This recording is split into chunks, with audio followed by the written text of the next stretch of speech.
Hey everybody, thanks for sticking with us. We had a few technical difficulties. It's our first time doing this and we're so excited to be back.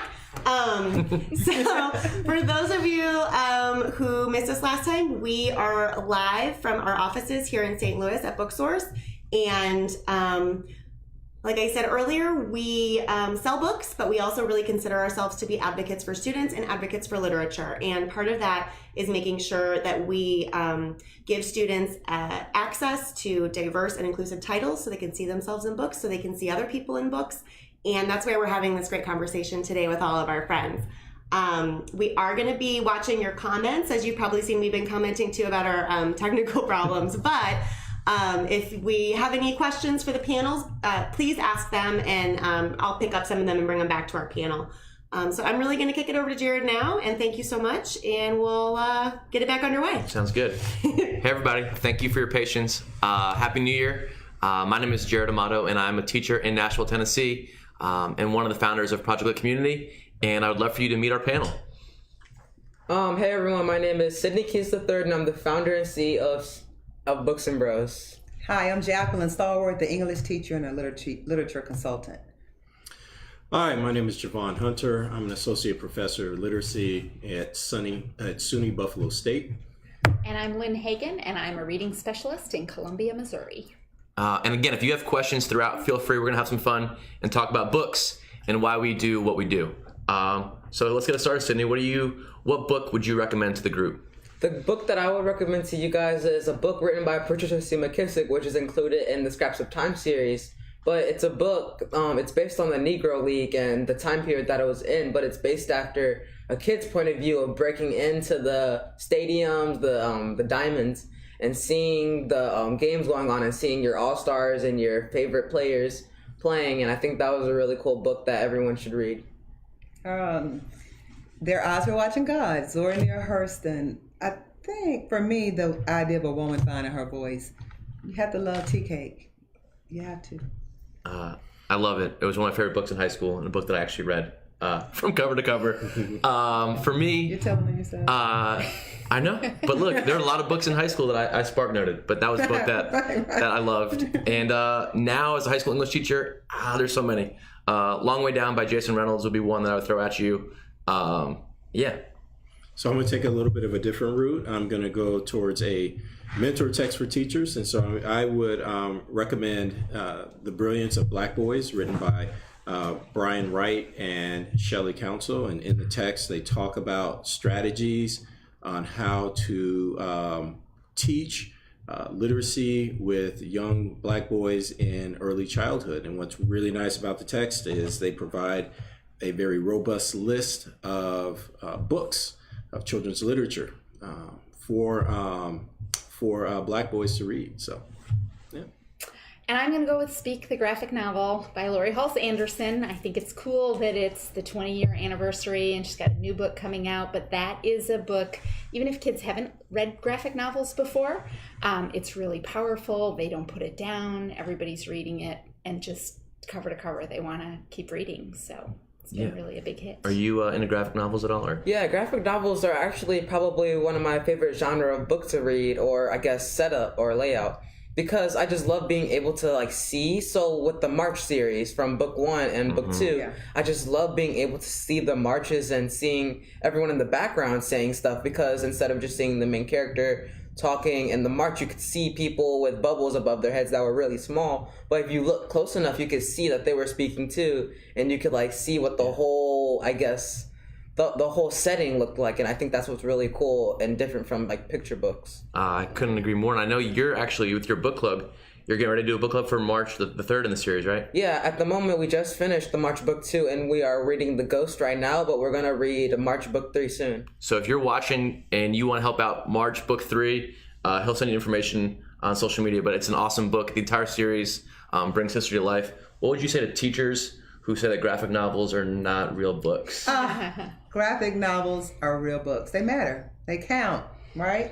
Yeah. Yes. Parents, teachers, graphic novels, they matter. Are there any authors that you admire that you love reading? Probably my favorite authors that I love reading. I really love Patricia C. McKissick, not only from her Scraps of Time series, but she's also written other books that are very in detailed. And like they even with one book, it was about the Harlem the Harlem Renaissance, I think it was, and it was like telling about a kid's point of view and like how it was like to be back then, because you would have never thought as a kid what it was like to be like a kid in the Harlem Renaissance, or how different it was, or the responsibilities that were different that you had to uphold, or just things like that in general. I'm reading that one. I know, me too. He sold me. He sold me. Yeah. Writer? Yeah, what you got? Anybody? I think my favorite writer is Zora Neale Hurston, I would say. But I love to teach Toni Morrison. I think Song of Solomon is probably my favorite to teach. So for me, I always tell the kids, if you just let me get that out my system, that one novel that I love, I'm going to teach it with my whole heart, and then I'm going to back off. I let them have more choice. I just love to teach Toni Morrison. Song of Solomon in particular. Quite simply, Jason Reynolds, because of the work that I do, and students tend to really resonate with his writing. I'd say pick up any book by Jason Reynolds, and so as an author, somebody whose writing I enjoy, it would be him. I completely agree. Yeah. All right, I have to give a shout out to Nick Stone, not only because Dear Martin hooked in more kids with her opening chapter than I had seen of a book in a long time, but she also really cares about the students that she writes for, connects with them on social media, and she visits schools and is just a genuine, real person. And I think she's really good at sharing the process with kids. And when she talks to them, really inspires them that this is not, you don't have to be something lofty and special to be an author, but you just need to tell your stories. Yeah. And I appreciate that a lot. I think the power of author visits. Have you had any experiences with authors interacting either online or in person? From all the authors that I've interacted with, actually in the book club, every once in a while, once we can get a hold of an author, we actually Skype in with them. Yeah. And we're actually able to ask them questions about the book that we've read. Like with the first book that we actually read at the book club, it was Danny Dollar, Millionaire Extraordinaire. And the author was, Tylen Jackson was his name. And he was really awesome. Like, we were Skyping multiple times over and over again because we kept reading a whole bunch of books written by him, and he actually began to develop a genuine relationship with the bros in the book club, and he would be like, and he would know our names, and we would be speaking every month, and that was really cool. I think for teachers just to hear that too, just of known names and caring and building connections that last. I just think that's so cool that you had that experience with authors and reading books by authors who are living and seeing everybody's. That's cool. You know, people like to read those books from like 500 years ago, and the authors are dead. The value of reading books that are relevant today is that you can see the writers, and that's value. And if they can't come to your school, you can Skype. Yeah. They're on YouTube, so it's value in reading books that are relevant right now because you can actually interact with the writers. I would even add with social network sites, right? So many of the authors that we're reading have Twitter accounts, have Facebook accounts, and so we can have students actually follow them and then even respond to them in real time. And in some cases, the authors will respond back, and I think that's very powerful for kids to know, or young people to know, that these authors are real people that can be touched, that can be contacted, and so for them to feel validated when the authors reach back out to them. And they can be the writers. I think our children need to know. I mean, it's power in your words, right? And you can tell your story, because once you meet the writer, you realize they're just regular people who sat down and actually did the work. And anybody, and actually, I'm not sure about myself, but I mean, somebody can do the work, right? I just finished a book that I was writing about my experiences with Books and Bros and the events that happened in my life while trying to develop it. You have a title yet? At the moment, I don't have a title, but I actually just finished I just finished writing it, and I'm about to develop a title for it. I'm traveling with him. And we'll get into our why and strategies for you listening. But as we start a new year, does everybody have a word that you're going to use to kind of ground your work for the year? One word. Start over there. Okay. So I'm going to go with the word action, because I think that we're really good at having conversations, especially as teachers. And I think this is my year to, first of all, for myself, if there's something that I can do, even if it's outside the box, I need to jump in and I just need to do it. And I'm going to encourage my colleagues that we need to take those risks and we need to take action, because our kids developing and becoming readers and thinkers and full human beings, that's on us. And we can't just talk about it. We got to do something. So action it is. Absolutely. So if I can build on that, I would use the word nia, which is Swahili for purpose. So I think that whatever we do and whenever we engage in the action, that we make sure that we have purpose behind it, that we're purposeful in our actions. And I know that for the teachers and the students and the families that I work with, 2019 is going to be a big year. And so we're going to do it with purpose. I love it. Fearless. I think that the word for fearless. As teachers, parents, we got to be fearless. This work is urgent. We need our children to be reading. We need to heal our land, and the work is urgent. Absolutely. So that's the word. Did I switch up my word? I don't know. That's the first time I've heard. Yeah. I love it. Fearless. You have to be fearless, man. You're this is not the time for fears. Yeah, this is the time to actually, even if you're fearful, brave people, we do it afraid. This is the time. I guess my word for 2019 would be vulnerability, because people need to know, like, it's not all just like fun, like having something like this. Sometimes you go through hard times, and I would like to be able to tell people that, so that they don't think that like I'm just like completely done for and set. We still have our ups and downs. Every month isn't amazing. We have some bad months. Membership goes ups and downs. So I would like people to know that. I don't have the word. I'm gonna just piggyback on that, because you're right. I think as teachers, especially you are watching on social media, we project positivity all the time because you want to share the best, but at the same time, behind those pictures is hard work and stress and anxiety and fear, and we've got to build community and surround ourselves. For me, convincing people who don't get it is exhausting, and so I'm really going to focus on surrounding myself with people like y'all and others who get what this is about and are committed to the work and keep doing it. And thank you for inspiring me just now. And I get torn. He's saying he's not going to. Like, I get tired of trying to explain to people why this work is urgent. And then I'm torn because I'm tired of explaining it to people. But then our children need us to keep pushing. So it's a balance, I think, in terms of, if you're not on board, I want to leave you behind, right? Absolutely. But then it's my job kind of still to go back every now and then and say, come on. So all you teachers, come on. Come on. Well, there's a beautiful idea, right? Like, the future is coming. You can either purposefully go towards it, or you can be dragged into it. Either way, it's going to happen. Coming. That's right. So get yourself ready. So you're saying they got to come anyway. Right. Forceful, I like it. Hey, come on. You got to come with it. Hey, change is coming. You can be dragged. Yeah. So why are we here right now? Why are you passionate about this work? And we can go in any direction we want, start anywhere. But why are you here right now? Why are you fired up for 2019? What we got?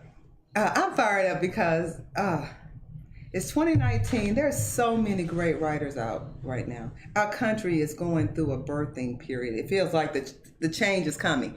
The change is here, and it's an opportunity for us to change the course of our country, create people who are thinkers, critical thinkers. The work is there. People are writing. It's there. And all we have to do is just accept it and get on board. Like he said, the time is now, and it's urgent. So that's why I'm here. The word is urgent. I want everybody just to come on board, because our children, our future, us, we need it. And right now it's all we have, really. Anybody else? What do you got? Okay, why am I here? I was really excited to do this tonight, talking about books and kids picking books that feel like them, because I agree with Jackie. I think there's so many YA books out there, and we are at this point where publishers are sort of gradually accepting that we don't need just white narrators, we don't need just a certain kind of books. And I feel like the field is just rich right now for connecting all of our kids. Like, everybody's going to be able to find not just one book that they like, but they're going to find multiple. And that's going to lead us to actual people who see themselves in a different way. Like, I can't imagine not seeing yourself in a book before. And that gives you a voice and a purpose and makes you stand up and tell your stories. And I think in this country right now, we need everybody. I mean, we are supposed to be a diverse mix, and if we would build everybody's strengths up so that nobody had to feel like their story didn't matter. I mean, can you imagine the wealth of talents and skills that we would actually be able to call upon to solve all the problems that we have right now? And once again, I guess the idea of why I'm here is to engage in this conversation, right? To a certain degree, right? Part of what we need to do is we need to engage in the process of providing resources and learn about the expertise of others. I want to be careful though, right? Like the idea of coming here and talking about diversity in literature is not an attempt to try to justify my existence or the existence of other people, right? Nope. But to share our experiences across the board and to talk about the ways in which literature can help feed that idea. So in that way, teachers who align with our ideas are receiving something that's both meaningful or that's meaningful for them. And for those teachers who are just interested, right, they have a resource that they can tap into to help build their own knowledge base. So that's why I'm here, to both learn and to share in this discussion of diversity in literature. I'm going to be honest. You're the main reason I'm here, man. I wanted to hear your story. So tell us about why you started Books and Bros. So why I started Books and Bros is because I was in an elementary school that was majority white, and I wasn't able to be really reflected in my tone of skin color unless it was around Black History Month, which that was cool. But like even when it was Black History Month, all you saw was history on like Martin Luther King, which don't get me wrong, Martin Luther King's an amazing person, but you want to see more. You don't just want to see history. You want to see like nonfiction. You want to see different genres, not just the same old thing that you see every month or year, because it gets pretty sad seeing just like one thing on the same topic every year, and they don't want to try anything new. And why I started Books and Bros is because I thought other people out there would express that too. They don't really see that many people who look like them in a positive light and like in books. And so I decided so my mom actually took me to ICME Bookstore, which is an African American literature bookstore in St. Louis. And when we got there, I was like, oh, it's a bookstore, okay. I love to read, but it was summer break, and I was like... Ready to be gaming a little bit. Sure. But I kept an open mind about it. I went inside, and I picked up a book, and I started reading it, and that was probably like the first time I was ever exposed to African American literature that wasn't history or something that was like factual from the past person. It was just a Black boy who started his own lemonade stand and became a millionaire through it. And so I kept on reading because I was like, I love money, someone who I like, someone who looks like me, he has a box, he has the same skin tone as me. And so I just kept reading it, and it just caught my attention, and I couldn't put the book down. And I just kept on reading it, and my mom ended up seeing this, and she took a Facebook Live video of it, and it ended up going viral with 60,000 views. And we were like, why is this so popular? Just a Black boy reading African American literature that's not really history. Right. Yes. And so we just realized that you don't see that common enough in our community. And also it was something positive that was going on in the community too, because this is when everything in Ferguson was going down. And so it was something positive light with boys who look like me, and the positive light instead of a negative one. And so I came up with the idea to start a book club, because I actually asked the owners, is there a book club based on African American literature? And they said no, the only one we have is for girls. And so I was like, okay, I guess I'll start one for boys then. And my mom was already an entrepreneur of her own, and so she was like, okay, she was along with it, and she helped me throughout the whole way. And I guess that's my mission, to expose boys to African American literature more and just bring it to the light. If I can just respond to what Sydney is talking about, because I think it's very important to realize, when you said that your mom took a video of you and it went live, and it was like 60,000 people were watching it or more, right? And you asked the question, well, why is this? Why is it like this? I think that folks have to understand, like, Black boys are smart, Black girls are smart, and part of the problem that I run into is, like, we think about smartness as something that is extraordinary. No, smartness is something that a lot of people have, that's in different communities. And while it's great that the work went viral, right? But it also speaks to the idea that boys read. Yeah. Black boys read. Definitely. Black girls read. Because there's different forms of being smart as well, like not just like grades or having a high GPA. You can be smart in different ways and not just in grades. Absolutely. And people from from other cultural communities, they read as well and they enjoy, and it's not an extraordinary thing, it's an ordinary thing that's extraordinary, right? Because it's part of our lived experiences. And I think it's something that publishers need to step up and recognize. I think they're starting to, but that's something that when you talk to teachers, I think when they hear stories like that and you talk to students, I hope that a light bulb goes off and they start to reflect on their practices and how they structure their classroom. And we actually have a question from the audience about that in terms of, and you could talk about it too, but in terms of teacher choice versus student choice in a classroom and finding a balance between those two. Because I think we all would agree that eliminating student choice is going to kill any possible love. But how do we find that balance? Yeah, I think it seems like if we're only focusing on the teacher, then we're missing the main piece, which is the child. Yes. So the teacher choice needs to be driven by the kid choice. You know, we should be centering our classes in a way that we can honor differences. We can honor what children like. And for teachers, that's going to be the hard part for us, because that means we have to give up some of the control. Yeah. I have to trust that I'm going to eventually put a book in this kid's hand that he will read. So as teachers, that comes to us about read more ourselves, and so that we can be an avenue to help children to find what they like. But if we're not willing to give up some of the control, then we'll never have student voice, and then we're leaving behind children, which is the main reason we're doing this.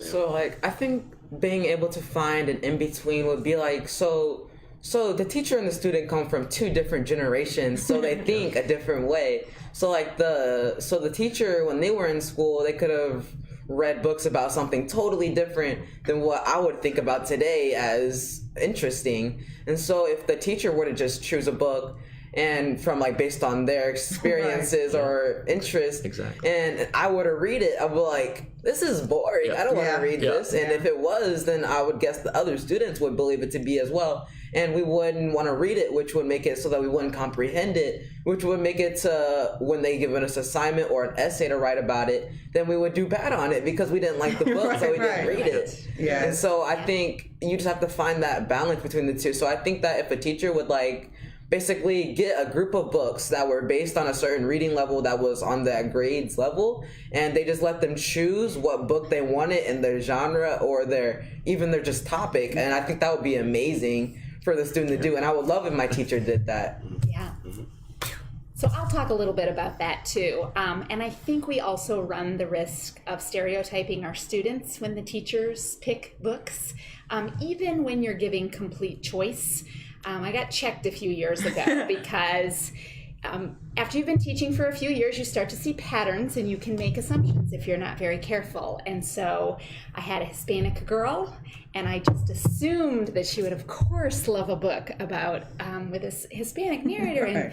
And she said to me, "This is not my story. Do you have any Greek mythology?" And I went, oh my goodness. Yeah. So I think that we also have to be careful as teachers that we're not limiting within those choices or saying, well, these are the types of kids or blah, blah, blah, blah, blah. Because, I mean, I can have 5 black boys in my class and they can be radically different in what they want to read. And so we also have to be careful about that.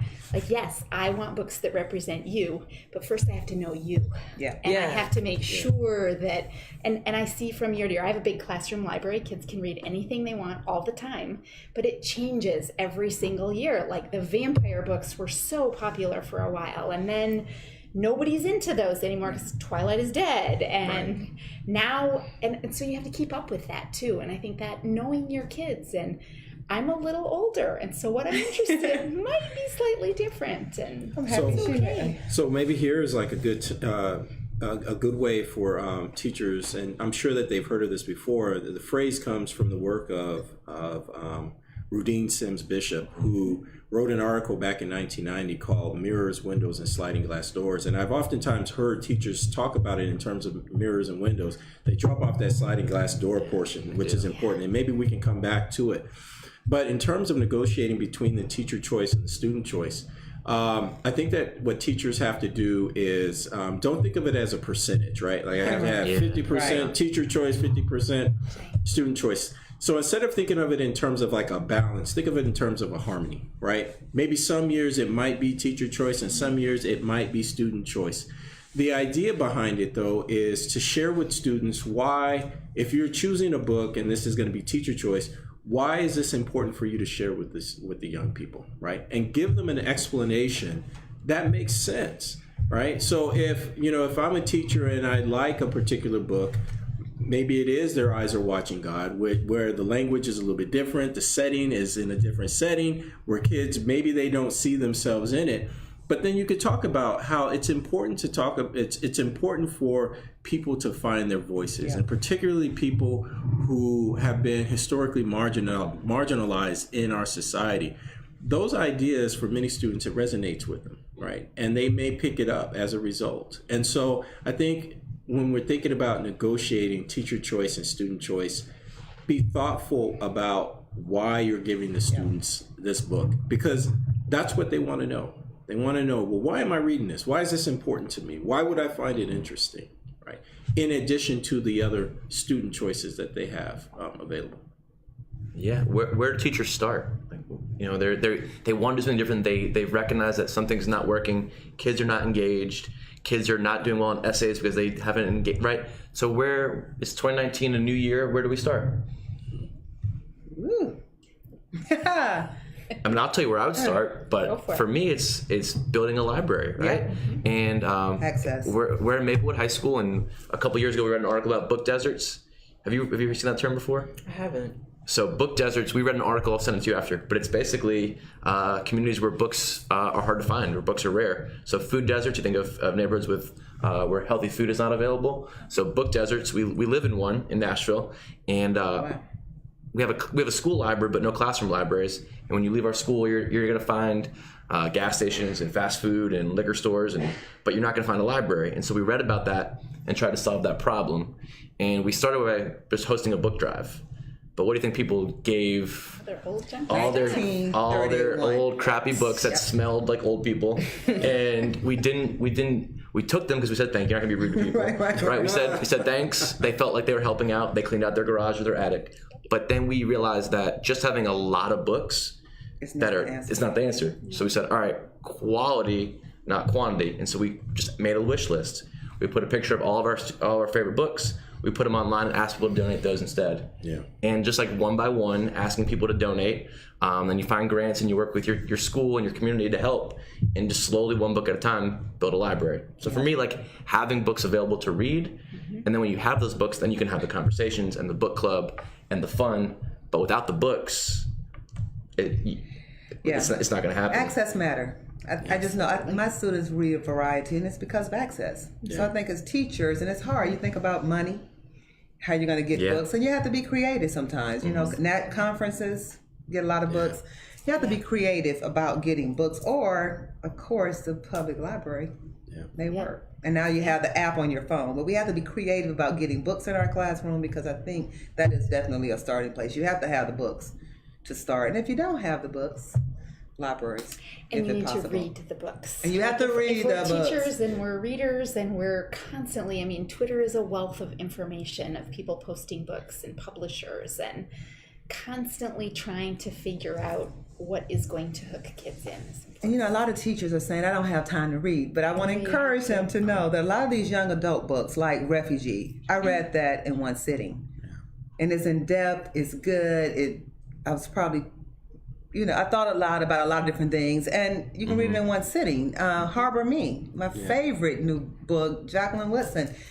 A grown person can read that in a couple of hours. Yeah. So a lot of the reading that teachers are resisting, you can too. You can do it quickly. You can read in 2 hours too. Yeah, and the young people need to see us read. Oh yeah, right. You can read an hour. Huh? So the young people need to see us. They need to see us. We have to model it. So that way, reading doesn't become something that we do that's mythological in some room in my house. Right. But no, this is me like struggling with this sentence, struggling with this paragraph, struggling with this idea.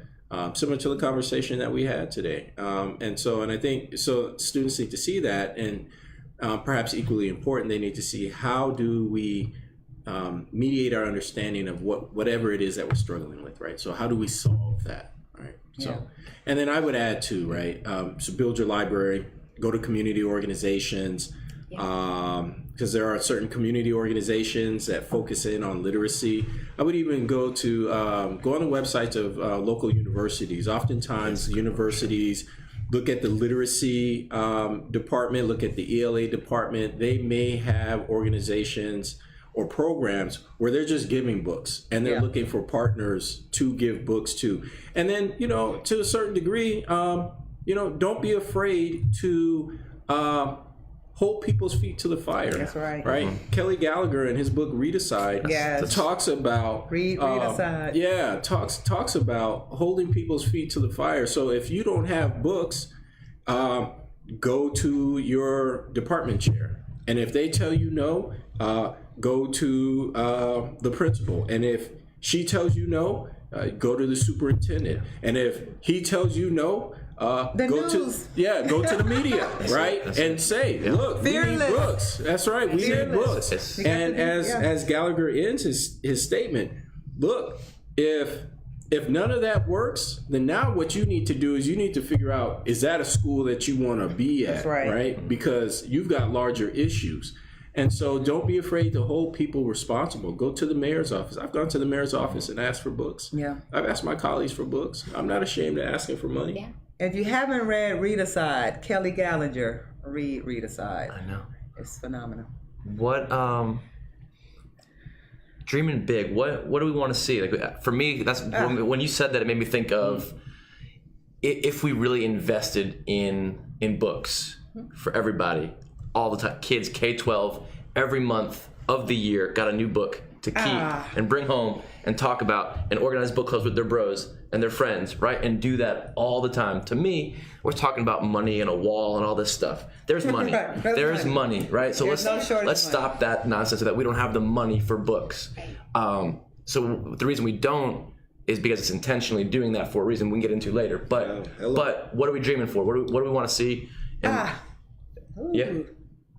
what do you want to see? You going first? No, I'm not going first. I guess what I want to see is what I want to see for my vision that I have right now. So what I want to see for my book club in the future is being able to have different chapters of Books and Bros. So at the moment we have Books and Bros only in St. Louis and stationed here, but we have a video aspect so that you can tune in from like New York, but you can video chat us, and you can still attend the book club meeting just virtually. But hopefully in the future, I would like to have different chapters so that they can still get that brotherhood experience in person and not because it's awesome trying to do it virtually, but you also just want to see someone in real life, with like the big bros, mentors. They have something going on at home, you want to talk to them face to face instead of virtually. And I think that's what's really important, and I would love to see that in like different chapters. So like Books and Bros Atlanta, Books and Bros LA, Books and Bros just all over, and I think that would be really amazing for the future. Speak it. I mean, he's hitting on connection, right? Absolutely. The connection around books. Yep. Yeah. I guess, No, I was just going to say, once again, if I could take a little bit of a different route. So I know that we're focusing on books, and this is somewhat related, but I would like for our young people to be authors themselves. Yes. And that's where I would like to see us go. So when I dream big, what I do is I encourage, cajole, push, demand that our young people write their own stories. And then we will publish our own books. We will figure out a way. Our young people are brilliant. They write poetry, they write science fiction, they write horror, they write romance, they write a range if given the tools and the opportunities to. And so when we talk about culturally relevant, diverse books, how about the students' voices, right? So let them write their own text, and let's use this as a text for others to read. That's my dream, part of my dream at least. And I was going to say a similar thing to that. So I work with students who've been labeled struggling readers, which I find to be completely untrue. They're disconnected from school and a lot of things in a lot of ways. But I started this last semester in their writer's notebooks, having them write the feature that we were learning about. Okay, so if we're trying to make inferences, let's create a piece of writing where your reader has to make inferences. And suddenly the kids were like, oh my gosh, I totally get this. And I thought, okay, I mean, we can spend months figuring out what an inference is, and this abstract thinking wasn't happening. And so that's what we're doing this semester, is that everything that we're doing, the kids are writing it first, because I think that creates curiosity and it creates power. Like, I now have a way to tell my stories. Yeah. And then the books that we're reading become like mentor texts. We're reading like writers, and we're like feeling very powerful to go and look at how that beginning was crafted, because I'm trying to do one and I want to read multiple beginnings. Yeah. And just that it's the voice, it's knowing that whoever you are, whatever you bring to the table is needed in this country right now. Like, we got to find a way, and we're going to teach you how to say things better, and we're going to teach you to have the confidence that you can get out and do whatever you want to. We were talking before we got on air about Kwame Alexander and his story about like the rejection and writing up Panera Bread and writing the crossover. How's your experience been as a writer, as in school? How do you feel as a writer? How are you feeling supported? What are teachers doing well or not doing well? So I guess the main thing for like being in school while doing all of this is just like getting them to understand that sometimes I'm not like at school to turn in an assignment, and I need that extra day because I'm out doing something in a different city. I'm like, I can't turn this in at the moment, but I can turn it in. And most of my teachers are very flexible with that, which is a blessing, definitely, because some teachers can be very strict on that. Like, no, you have to turn it in on this exact day. You can turn it in like some weird way, or I don't know. Yeah.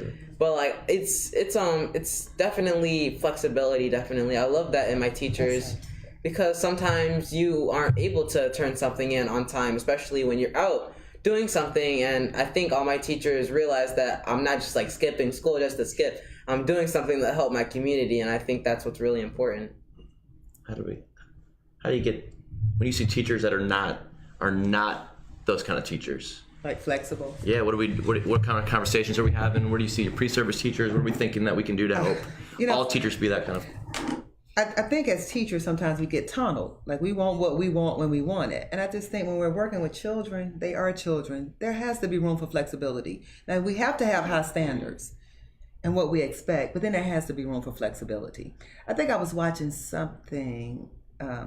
Someone said they wanted the kids to have a spiral notebook, and the kid was left-handed, and it bothered his hand. Why can't it just be a notebook, right? Do we have to nitpick to the point where the kid can't get the work done because he's worried about the nitpicking? So I think with flexibility, because we're working with children, we have to be it has to be flexibility.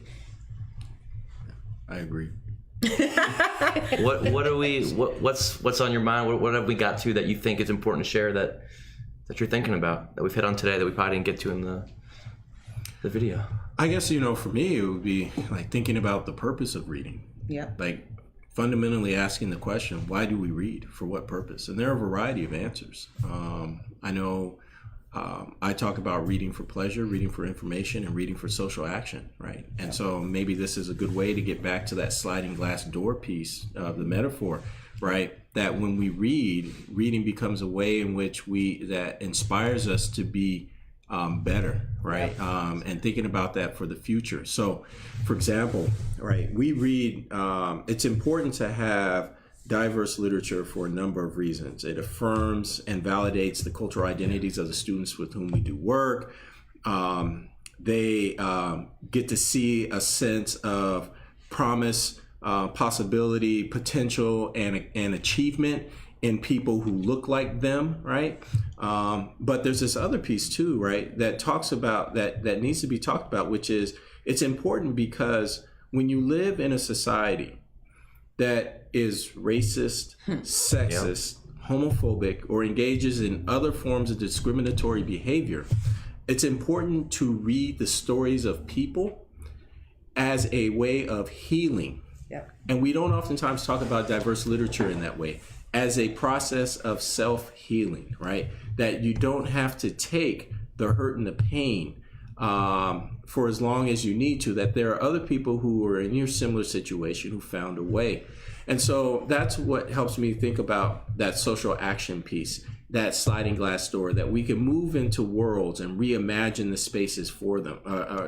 We can reimagine the spaces and the places to be something different. I think what's important for us to realize is that anything that human beings have created can be undone and recreated, right? And we can recreate it in a way to be a world in which we want it to be, right? One that is just, one that is fair, one that is equitable. And so having diverse literature helps us do that, right? It gives us a guiding light, not so much a blueprint, right? But at least a marker where we can go. And then we leave it up to ourselves, right? We should encourage our young people, think about a solution to this problem, right? Like, I'm not going to tell you the answer because I don't know the answer, but let's try to come up with answers. And then when we come up with answers, who else are we going to tell, right? Because we don't create knowledge simply for the sake of holding on to knowledge. That's right. We create knowledge, so that way we share that knowledge and we move on that knowledge. So that's something that I would like for people to understand as we continue to think about the purpose and the function of diverse literature in classrooms. And then I'm thinking of another to add on to that is like it's a building of empathy. Like I just finished reading Refugee. Yes. You can't read 3 different stories of refugees and not feel some type of empathy. And then empathy and knowledge should move us to action. The action part is the most important part. There's no way I can read these stories about Harbor Me, the children who are feeling left out at school, and they tell their stories and you not feel that empathy. But we just can't say I feel the empathy. Then the next part is the action. And that's like you said, it leads us to the action piece. I know a lot of my students are reading The Sun Does Shine. Anthony Ray Henson on Death Row, true story, 30 years is another way you can do To Kill a Mockingbird. If you want not do To Kill a Mockingbird, you can do this novel. And it's a story of a man 30 years on death row for a crime he did not commit. Yeah. This is right now, he got it in 2015. So a teacher can get that book and figure out what can we do right now with our criminal justice system. Yes. And it's right now, the man is living, you can Skype with him, talk with him, and we can come up with solutions and put some pressure on some people to do something differently. So the literature could be an avenue to give us knowledge and then action. If I can, once again, Jackie, I couldn't agree more, right? And just this final piece, it would be remiss for me if I didn't mention this. Like, our purpose for teaching, right, is not the test, right? Vivian Vasquez, who does a lot of work around critical literacy, talks about how we should be looking at our young people as democratic citizens. That's right.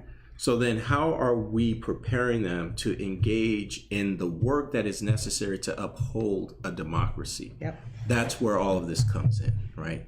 So that would be like my message to teachers, right?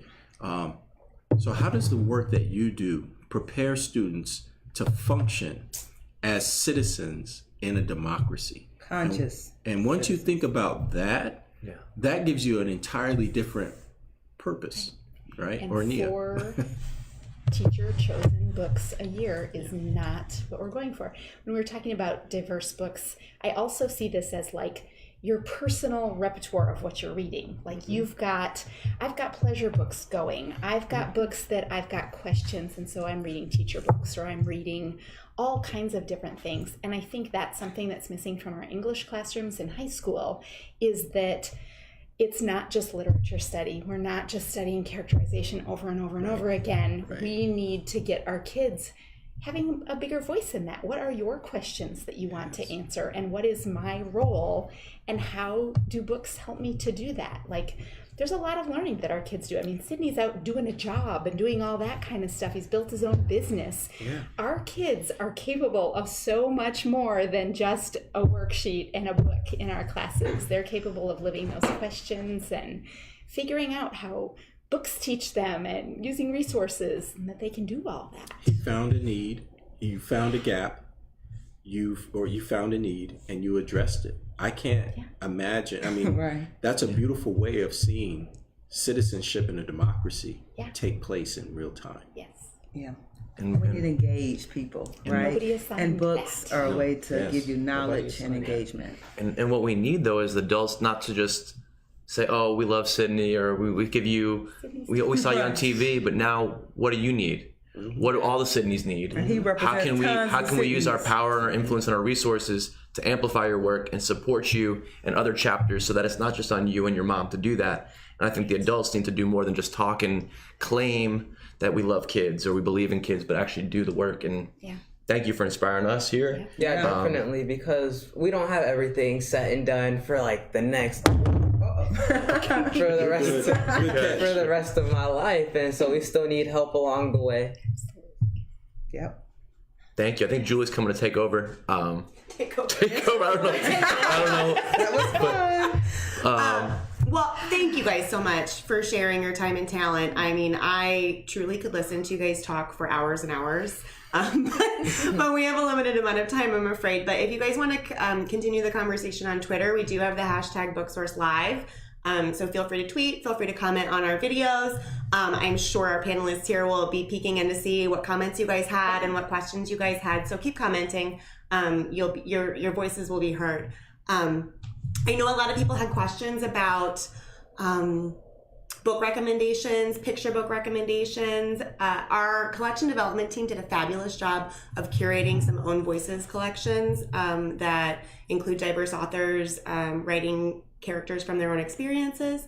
And I know if you look in the comments section of the video, we have a pinned link there, so you can check out those if you like, or you can visit booksource.com/diverse authors to check out those own voices and diverse author collections. Again, thank you guys so much. I can't believe how great this conversation was, and I'm so grateful that you guys were all here. Thank you for having us. Thank you. That's it for us this time. Follow us on Booksource on Facebook if you want to see more content like this. And you can also sign up for our Insights newsletter if you want to see some more emailed content. So I think that's about it. So thanks everyone for watching. Thank you. Bye-bye. Happy New Year. Thank you. Bye. Bye.